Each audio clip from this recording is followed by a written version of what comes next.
क्या आप सोच सकते हैं कि 128 सालों तक किसी राजा का कटा हुआ सिर एक म्यूजियम में ट्रॉफी की तरह सजा हो? एक राजा जिसे उसके ही देश में बेरहमी से मार दिया गया और उसके सिर को हजारों किलोमीटर दूर ले जाकर एक अजनबी मुल्क ने अपनी शान समझा। यह कोई काल्पनिक कहानी नहीं है, ये एक हकीकत है जो हाल ही में दुनिया के सामने एक नए मोड़ के साथ आई है। यह कहानी है राजा टोएरा की, मेडागास्कर के सम्मान की और फ्रांस के उस कबूलनामे की जिसने 128 साल पुराने एक जख्म को भरने की कोशिश की है। चलिए आपको पूरी कहानी विस्तार से बताते हैं।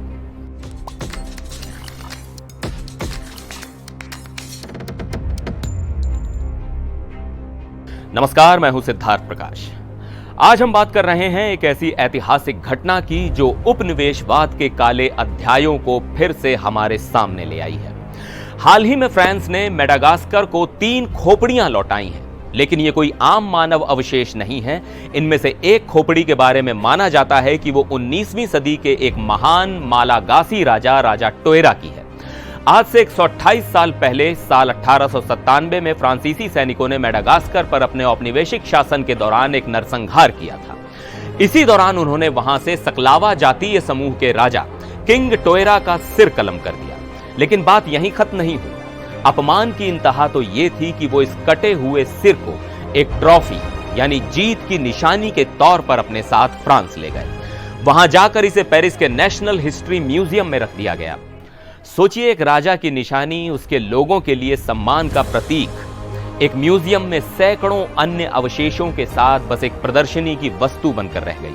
इस पूरी घटना पर फ्रांस की संस्कृति मंत्री रशीदा दाती का बयान बहुत अहम है।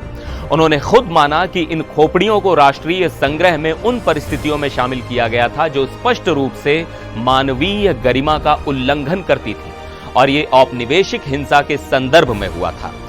यह फ्रांस की तरफ से एक बहुत बड़ा कबूलनामा है। दूसरी तरफ मेडागास्कर के लिए यह एक बेहद भावुक पल था।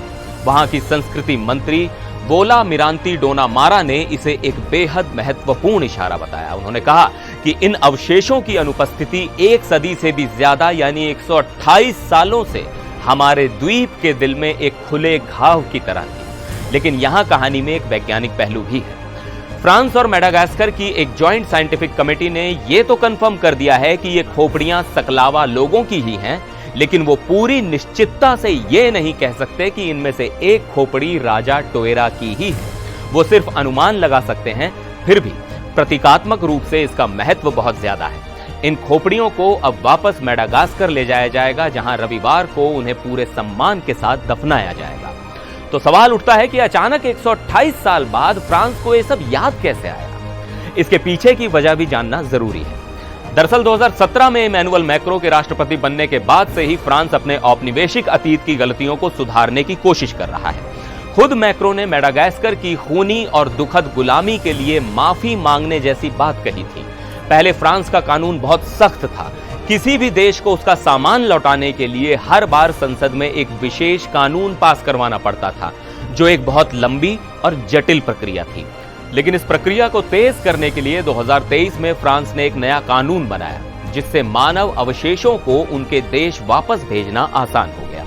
राजा टोएरा की खोपड़ी की वापसी इसी नए कानून के तहत हुई पहली बड़ी घटना है। और यह कहानी सिर्फ मेडागास्कर की नहीं है। पेरिस के म्यूजे द लोम में करीब 30,000 मानव अवशेष हैं, जिनमें से 1/3 खोपड़ियां और कंकाल हैं। अब ऑस्ट्रेलिया और अर्जेंटीना जैसे देश भी अपने पूर्वजों के अवशेषों को वापस मांग रहे हैं। फ्रांस सिर्फ मानव अवशेष ही नहीं लौटा रहा, उसने नाजियों द्वारा लूटी गई कलाकृतियों को उनके यहूदी मालिकों को लौटाने के लिए भी 2023 में एक अलग कानून बनाया है। हालांकि औपनिवेशिक काल में लूटी गई या जबरन ले जाई गई अन्य सांस्कृतिक वस्तुओं को लौटाने का कानून अभी फाइनल नहीं हुआ है।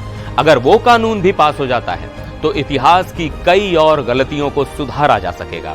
राजा टोएरा की खोपड़ी की घर वापसी सिर्फ एक ऐतिहासिक वस्तु का लौटना नहीं है, ये उन अनगिनत जख्मों पर मरहम लगाने की एक कोशिश है जो उपनिवेशवाद ने दुनिया को दिए हैं। ये एक देश के आत्मसम्मान की वापसी है और एक ताकतवर देश द्वारा अपनी ऐतिहासिक गलतियों को स्वीकार करने का प्रतीक है। यह कहानी हमें याद दिलाती है कि इतिहास की गलतियों को भुलाया नहीं जा सकता, लेकिन उन्हें सुधारने की कोशिश जरूर की जा सकती है। अब इस पूरे मामले पर आपकी क्या राय है? क्या आपको लगता है कि औपनिवेशिक काल में ले जाई गई हर ऐतिहासिक धरोहर को उसके मूल देश को लौटा देना चाहिए? अपनी राय नीचे कमेंट्स में ज़रूर बताइएगा। मिलते हैं अगले वीडियो में एक और दिलचस्प कहानी के साथ। तब तक के लिए नमस्कार।